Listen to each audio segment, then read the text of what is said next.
Hi everyone, thank you for joining tonight or for watching the video if you happen to catch the replay. So tonight is the final video for our 5-day Know Your Sugars challenge.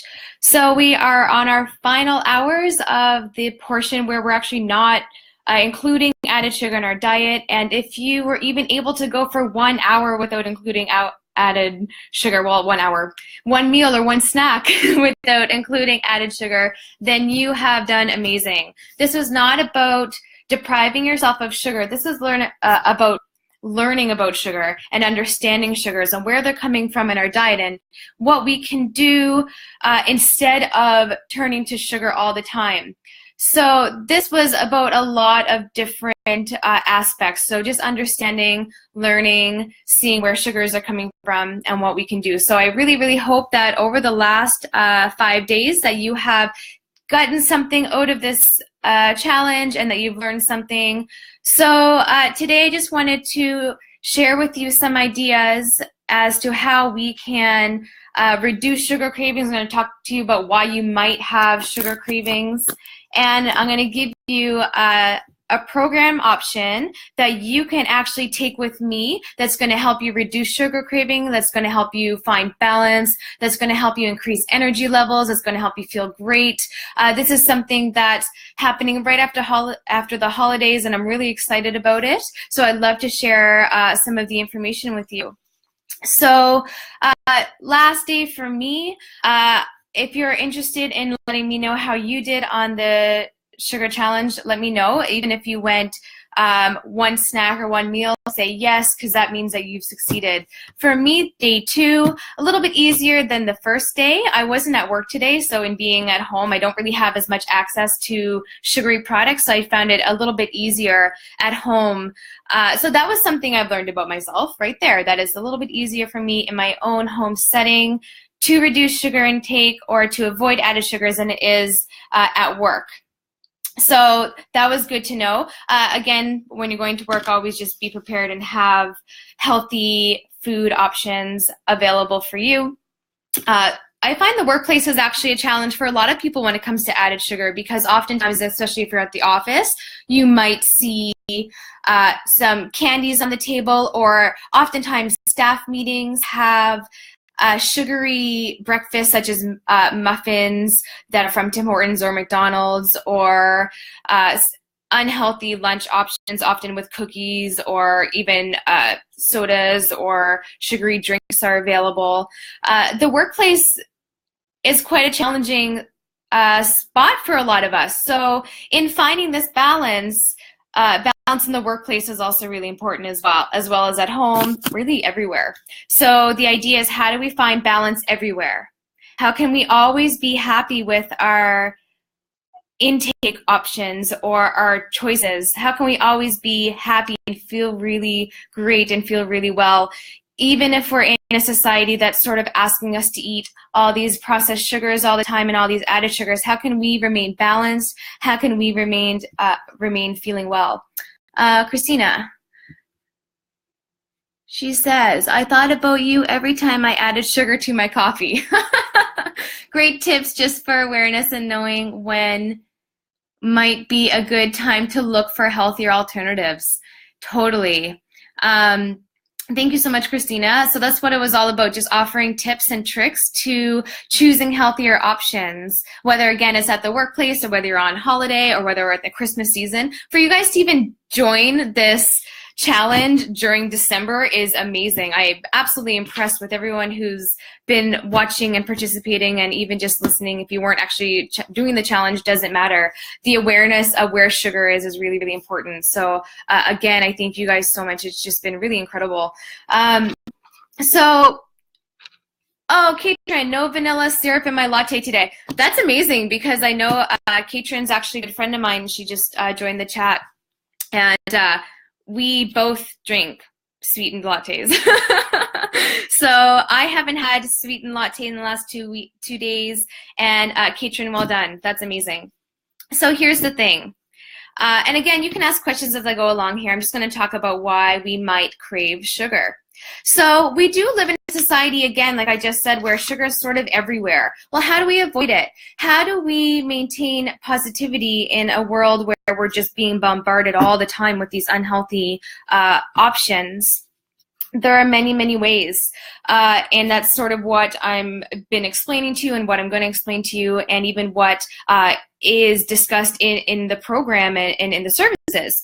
So why we crave sugar. So first of all, one of the main reasons that we crave sugar, especially here in North America, is that we love to deprive our bodies of what we need. If you tuned into my video yesterday, you'll get an idea of how I felt from deprivation, because I really felt like I needed carbohydrates, and I felt like in avoiding sugar, I avoided all sugar yesterday, and it was just too much. Therefore, I was craving it. My body needed it. So we crave sugars because we actually need it. Believe it or not, our bodies run, our brains run, our muscles run on glucose. So we actually need sugar. So today I was much better. I was much more lax. I was in a much healthier mind frame about the challenge today. And I think I got through it a lot easier because I was so positive, and because I was having a little bit of maple syrup just to get the sugar intake, but I didn't have any processed or added sugar or free sugars.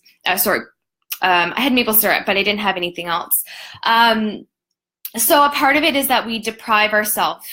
We have a very negative mind frame about eating. So no wonder we're craving sugar. We're like, oh, I can't do that. As soon as you don't want to do something, or as soon as you say you can't do something, guess what? You're going to want to do it. As soon as you say, no, I'm not going to do that, your brain's like, bingo, I want to do that. That goes for so many different things. Sugar intake is no different. So we also crave sugar intake often because we're thirsty. We are a thirsty society. We don't drink enough water.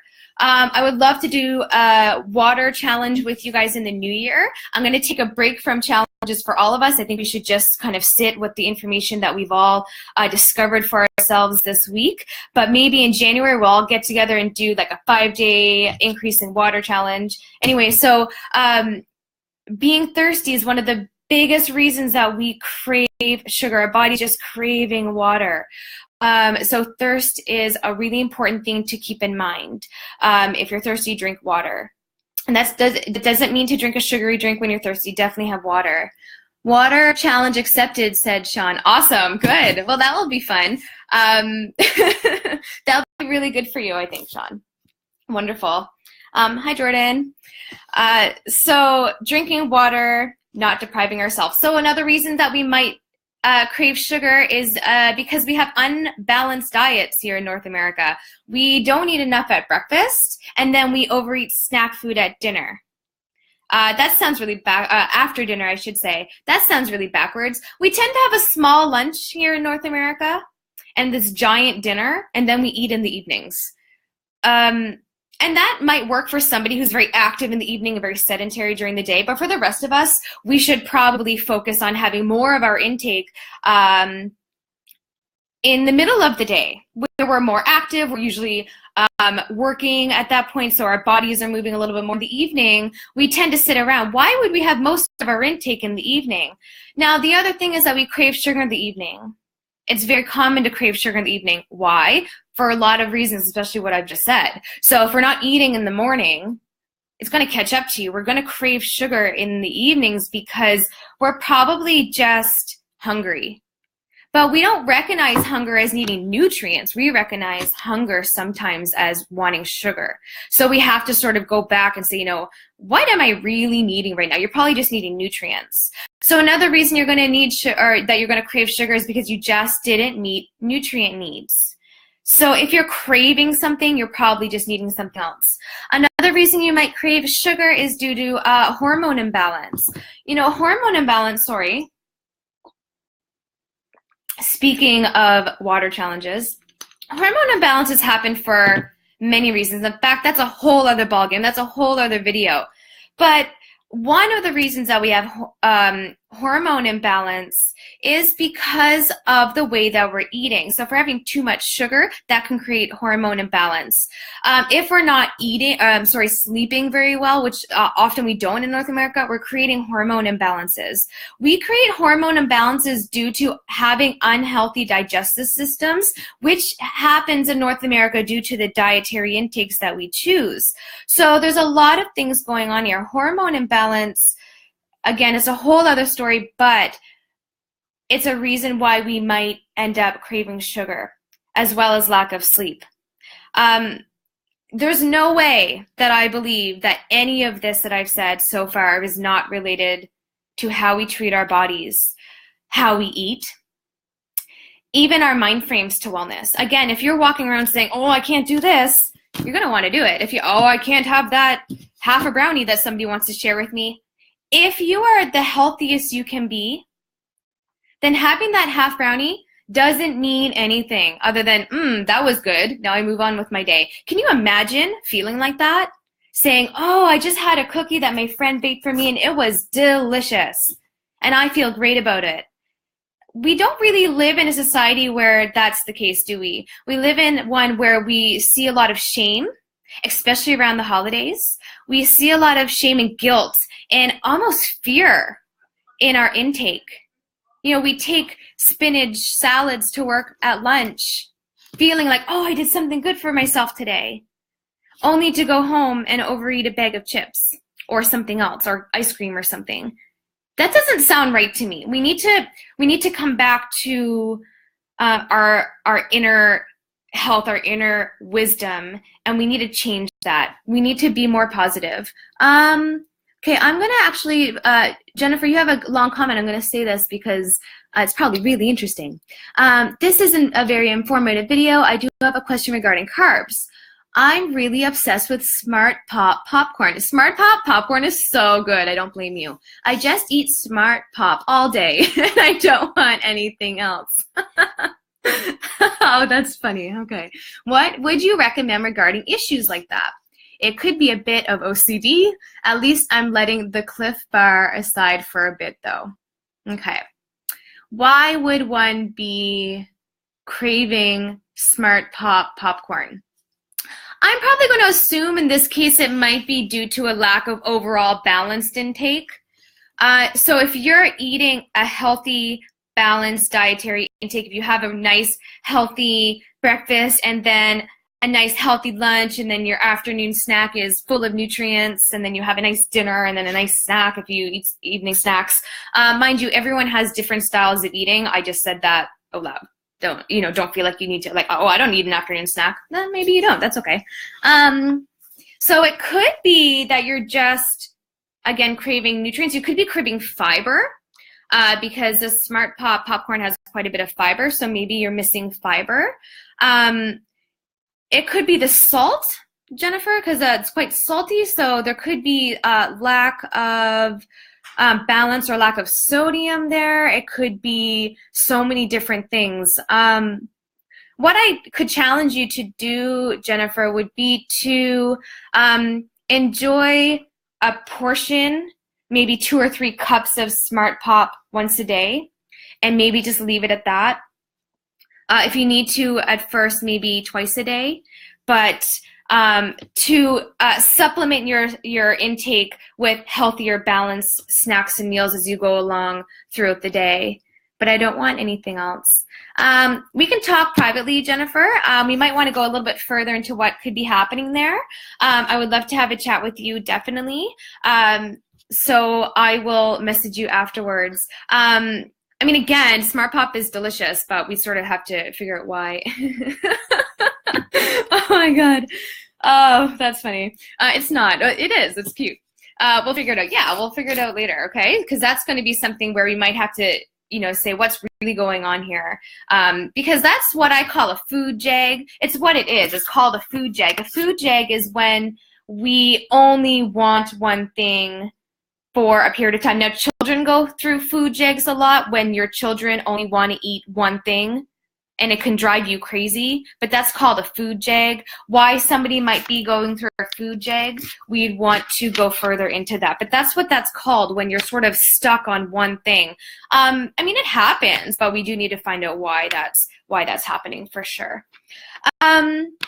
So what you can do to reduce sugar cravings, of course, drink a lot of water, balance your meals and snacks, try to get sleep. Sleeping on its own is another challenge. What we can do to ensure we are sleeping well. Now, dietary intake and your sleep patterns go together as well. So if you're not eating well, you might not sleep well. If you're not sleeping well, you might not eat well. So that's a whole subject on its own. But you can do tricks and strategies to making sure that you're able to sleep well, which is going to help you eat well. So a lot of people who don't sleep well are those who really crave sugar, especially in the evenings. People who don't eat breakfast crave a lot of sugar in the evenings as well. Remember, as I said already, a sugar craving is not always a sugar craving. It's the need for something that you're not getting. We can crave sugar because our serotonin levels are low, because our dopamine levels are low, because we're not feeling well mentally, we crave sugar. Why does that happen? Well, most of our serotonin is actually made in the gut. So if you're not producing enough serotonin due to unhealthy dietary intake, well, no wonder we crave sugar, right? Most of our serotonin and dopamine, at least half of our dopamine, is made in the gut. So we have to take care of our digestive system to encourage lower sugar cravings. We don't really take care of our digestive systems a whole lot in North America. And I believe in fully that a digestive system, a healthy digestive system, is a healthy us. I believe that to who I am, to the fiber of my being. No pun intended. Ha ha ha. I'm so dorky. So this is the thing. Lifestyle changes. Yeah, I love the brain and gut connection as well, Cassandra. There's no pretending anymore that it doesn't exist. We have a lot of medical professionals and the profession in general where they're just saying, that's something, but it's not a big deal. It's a big deal. It's very, very much connected. There's a giant nerve from our brain to our gut, plus a million others, probably. I don't know if a million was the right number, but there's so much connection between the two. We can't disconnect them. So how you're eating is going to definitely affect how you're feeling.